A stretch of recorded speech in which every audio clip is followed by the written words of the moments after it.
भारत में 125 crore mobile phone user हैं, जिसमें से 90% प्रीपेड प्लान के यूजर हैं। सर, आज मैं प्रीपेड प्लान के जो मोबाइल यूजर्स हैं उनकी ओर से दो समस्याएं उठाना चाहता हूं। सर, पहली समस्या है कि रिचार्ज खत्म होने के बाद आउटगोइंग के साथ साथ इनकमिंग कॉल का भी बंद होना। सर, जब प्रीपेड प्लान एक्सपायर होता है या मोबाइल रिचार्ज की वैलिडिटी खत्म होती है तो आपकी आवाज बंद कर दी जाती है। फोन मेरा, सिम कार्ड मेरा, नंबर मेरा, तो सर रिचार्ज खत्म होने के बाद आउटगोइंग कॉल बंद होना समझ आता है, लेकिन इनकमिंग कॉल बंद होना सरासर मनमानी है। सर, हमारा मोबाइल नंबर आज हमारी डिजिटल पहचान बन चुका है।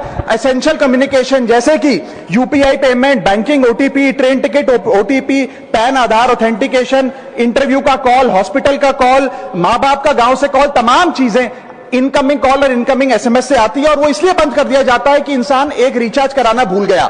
सर, इनकमिंग कॉल बंद करना is not stopping of a service, ये हमारे राइट टू कम्युनिकेशन को स्टॉप करने जैसा है। सर, जैसे आपका आधार कार्ड इसलिए एक्सपायर नहीं हो जाता कि आपने डिटेल अपडेट नहीं करी, या आपका बैंक का खाता इसलिए बंद नहीं हो जाता कि आपने मंथली डिपॉजिट जमा नहीं किया, या आपका वोटर आईडी इसलिए सस्पेंड नहीं हो जाता कि आप एक चुनाव में वोट डालना भूल गए। ठीक उसी तरह आपका मोबाइल नंबर इसलिए सस्पेंड और डीएक्टिवेट नहीं होना चाहिए कि आप एक रिचार्ज भूल गए। सर, मैं सदन में फ्री आउटगोइंग की मांग नहीं कर रहा, फ्री डेटा की मांग नहीं कर रहा, लेकिन इनकमिंग कॉल फैसिलिटी की गारंटी होनी चाहिए। मेरी 3 स्पेसिफिक मांग है। पहली, प्रीपेड मोबाइल कनेक्शन में इनकमिंग कॉल और इनकमिंग एसएमएस कम से कम 1 साल तक कंटिन्यू रहे, चलता रहे from the date of the last recharge, ताकि एसेंशियल कम्युनिकेशन चलती रहे। दूसरी, deactivation of the mobile number after 3 years. ऐसा ना हो कि आपका मोबाइल नंबर किसी को आपका मोबाइल नंबर बंद करके किसी और को अलॉट कर दिया जाए। कम से कम 3 साल का ग्रेस पीरियड देना चाहिए from the date of the last recharge. And third demand, mobile operator should introduce a low cost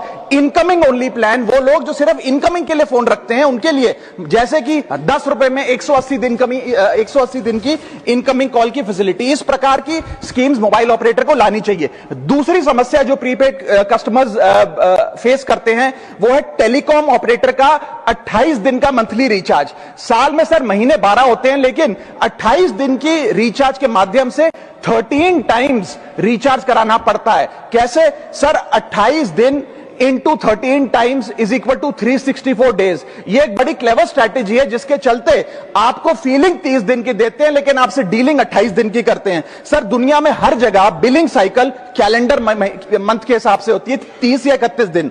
आपको मंथली सैलरी, लैंडलॉर्ड का रेंट, बैंक की ईएमआई, बिजली पानी गैस का बिल, तमाम चीजें 30 या 31 दिन के महीने के हिसाब से होती हैं। लेकिन ये मोबाइल ऑपरेटर, टेलीकॉम ऑपरेटर 28 दिन के महीने के हिसाब से आपको रिचार्ज प्लान बेचते हैं, ताकि साल में एक अतिरिक्त रिचार्ज आपको मिल जाए। मैं